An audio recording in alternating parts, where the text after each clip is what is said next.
Olá, queridos, eu sou o Padre Rodrigo Carneiro e esse é o nosso canal Atraídos pela Palavra de Deus.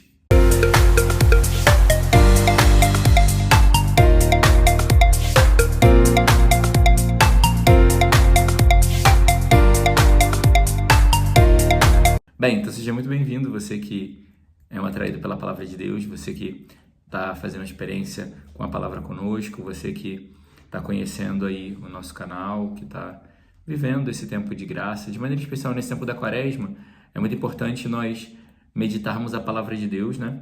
Como vimos no domingo que passou, agora, Jesus respondeu às tentações com a Palavra de Deus.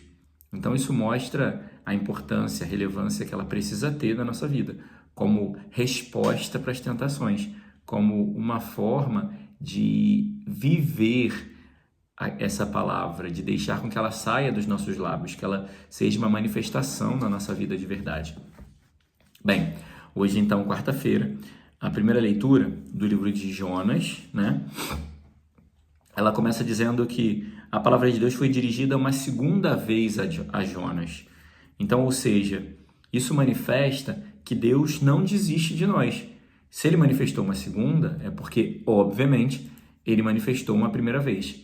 E nessa primeira vez não foi bem sucedido, como nós já sabemos ou conhecemos da história. Ou se você não conhece, você vai ler o capítulo 2 do livro de Jonas também, né? Na verdade, o capítulo 1 e o 2, para você ver o que aconteceu nessa história, porque aqui a gente está no capítulo 3. Então, Deus chamar Jonas uma segunda vez também diz que, em primeiro lugar, Deus não desiste de nós, e também, em segundo lugar, que ele sempre dá uma nova chance para cada um de nós. Jonas, como a gente vai ver no capítulo ali 1 e 2, ele, depois que Deus chamou ele a primeira vez, ele vai fugir. Deus vai mandar ele ir para Nínive e ele vai pegar a direção oposta e vai entrar num barco. E aí vai ter toda a epifania lá do barco, né? Mas ele vai para o lado contrário, ele muda a direção daquilo que Deus pediu a ele para fazer, porque ele queria fazer a própria vontade. Mas ainda assim, Deus não desiste dele. Então isso significa que quando a gente às vezes toma caminhos errados, toma caminhos que não são o caminho que Deus nos pediu, quando a gente peca, quando a gente erra, quando a gente se desvia, Deus não desiste de nós.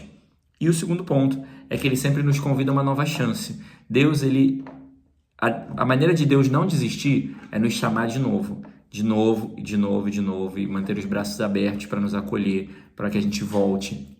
Então, assim, sempre, não importa onde você tenha ido. Jonas foi para o outro lado, foi parar no ventre de um peixe grande, foi vomitado na praia e Deus não desistiu dele. Deus deu a ele uma nova chance. Então não importa para onde você foi, não importa os caminhos que você tenha tomado, não importa os atalhos que você tenha pego, Deus está te esperando para te chamar de volta. Então sempre é tempo de voltar. Essa dinâmica também é um pouco da Quaresma, né? Que Quaresma é tempo de voltar. Então Deus manifesta a nova chance que ele dá, a nova chance que ele deu a Jonas, que ele quer dar a você, um novo caminho que ele quer fazer contigo para poder caminhar. Aí nós vamos ver que agora, quando Jonas escutou, ele partiu para Nínive. Por quê? Porque da primeira vez ele errou. Da primeira vez ele foi para outro lado. Da primeira vez ele não fez o que devia fazer. Mas agora, na nova chance, então é importante a gente aproveitar a nova chance de Deus.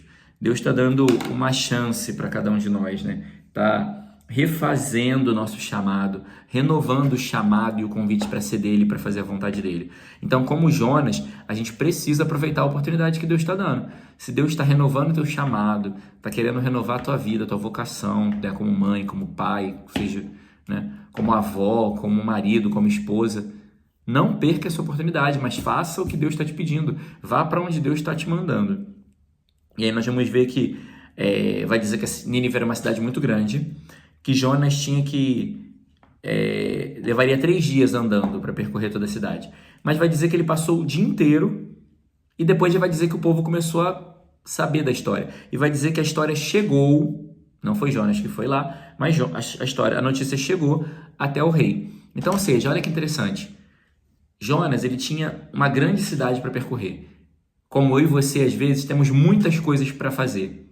Mas o que Jonas pensou? Vou ao lugar de prioridade.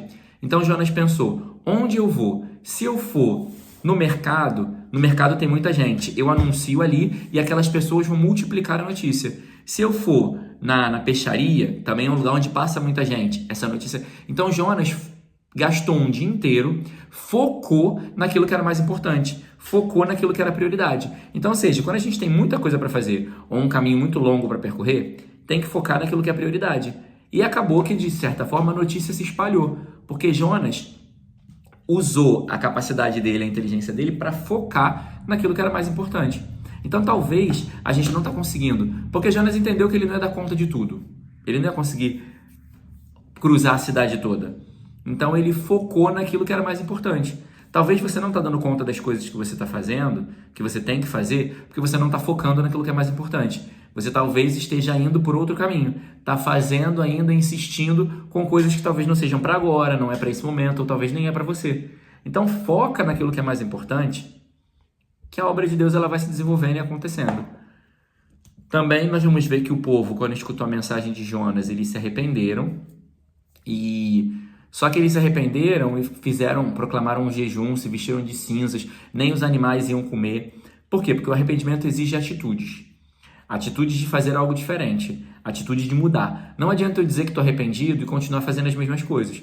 Não adianta eu dizer que eu estou arrependido e voltar para os mesmos lugares. Não adianta eu dizer que eu estou arrependido e continuar com as mesmas falas, com as mesmas práticas, entendeu? Com o mesmo jeito desleixado. Então, arrependimento também exige de nós mudança. Eu tenho que fazer algo de novo. Porque arrependimento não é manutenção de pecado, mas ele é fazer algo novo. Então é criar um novo caminho, uma nova metodologia, um novo direcionamento. E aí Deus, vendo que eles mudaram a atitude, Deus volta atrás daquilo que tinha proposto. Porque na verdade, a gente ouve que Deus não muda, né? Então aqui Deus não mudou. Ele só chegou no ponto que ele queria. Porque quando Deus propôs, a gente pode entender que quando Deus propôs a destruição de Nínive, ele estava esperando que o povo se convertesse para que alcançassem a salvação. Porque a proposta de Deus é sempre salvar o povo. Como que ia acontecer a salvação do povo de Nínive? Pelo arrependimento. O arrependimento é que nos salva. Então, quando ele viu que o povo se arrependeu, ele disse, agora eles entenderam o caminho. Agora eles voltaram para mim. Então, por isso ele, entre aspas, volta atrás. Porque o objetivo de Deus não era a destruição em si, mas era levar o povo ao arrependimento. Assim como muitas vezes um susto que a gente leva, um susto no sentido de uma coisa inesperada que acontece, que nos pega desprevenido, seja uma perda, uma dificuldade, uma limitação, elas não são para uma proposta de Deus para nos destruir, mas é talvez para nos dar um choque de realidade que gere arrependimento, para que a gente volte para Deus verdadeiramente. Não é aquela máxima, né? Voltar pelo amor ou pela dor. Porque na dor a gente lembra de Deus, se arrepende do que fez e volta. O Evangelho vai também dizer para nós que não importa quem seja, porque ele vai falar, o povo de Nínive era um povo pagão. A rainha de Sabá, que foi conversar com Salomão, que a gente viu na leitura há umas semanas atrás, eles não eram do povo hebreu, mas eles se arrependeram e mudaram de vida. Então, ou seja, o Senhor ele não está preocupado com quem você é. Ele não está preocupado com as capacidades que você tem. Ele está preocupado se você é capaz de se arrepender. Porque quem se arrepende de todo o coração e se converte, ganha a vida eterna. Então Deus não está preocupado se você é inteligente, se você não é inteligente, se você é dono de não sei o quê, se você é uma pessoa humilde, se você sabe falar ou se você não sabe falar. Ele está preocupado e ele quer gerar em nós capacidade de arrependimento. Porque um coração arrependido, está dizendo o Salmo, o Senhor não despreza um coração arrependido. Ele ama os corações arrependidos, porque quando a gente se arrepende e volta, ele pode trabalhar em nós e nos modelar. Então vamos pedir a Deus essa graça, né? Senhor, nós pedimos a graça de um coração arrependido verdadeiramente. Direciona-nos, Senhor, com teu Espírito, caminhos novos e maneiras e metodologias novas para caminhar. Que nós mudemos, Senhor, práticas, atitudes. Que mudemos, Senhor, muda tudo que é necessário, que é preciso mudar em nós, para que sejamos mais teus, Senhor. Dá-nos a graça de um profundo arrependimento, para que o arrependimento nos leve ao céu, nos leve à salvação e à vida eterna. Glória ao Pai, ao Filho e ao Espírito Santo, como era no princípio, agora e sempre. Amém. Louvado seja nosso Senhor Jesus Cristo, para sempre seja louvado.